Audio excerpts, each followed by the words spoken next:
课了，中午带的什么饭？都饿死了。等等我。那你说冰公主会怎么样呢？王默，小胖，今天你不和陈思思他们一起吃饭了？什么？他们那里已经没有我的位置了。走了，吃饭。连小胖都知道我们天天在一起，你们竟然想不起来。你以前跟思思他们那么好，怎么突然不说话了？难道吵架了吗？其实像我们这种学习不好的，怎么可能跟他们那么优秀的人真的成为朋友呢？我先走了。我们真的是患难与共的朋友啊！所以林公主可以保留魂晶，但是需要有等值的生命能量。这么说，店长和高泰明都还有希望。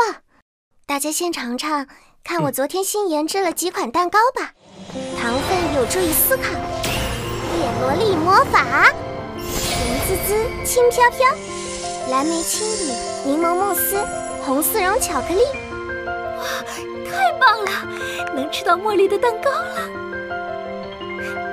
我今天多带了些，大家一起吃吧。哇，大小姐的午餐果然名不虚传呢。我就不客气了，嘿嘿，开动啦！好，哇，真是太好吃了！舒妍也尝尝看。等一下，不许吃！什么？舒妍，你不能吃这些。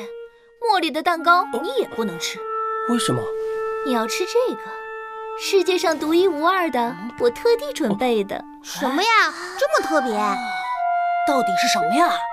那就是本人特地亲手准备的爱心饭盒。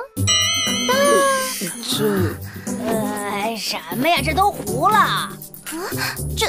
这是什么啊？喂，这可是我一大早起来精心准备的。舒妍，以后你不可以吃茉莉变的蛋糕和思思的午饭，你只能吃我给你准备的。这个，快尝尝看，不要只看外表，说不定很好吃呢。谢谢，我还是算了吧。你要是想做饭的话，我教你。你现在这个是失败的，火候和搭配是很重要的。你这个简直是黑暗料理了，别心急，慢慢学。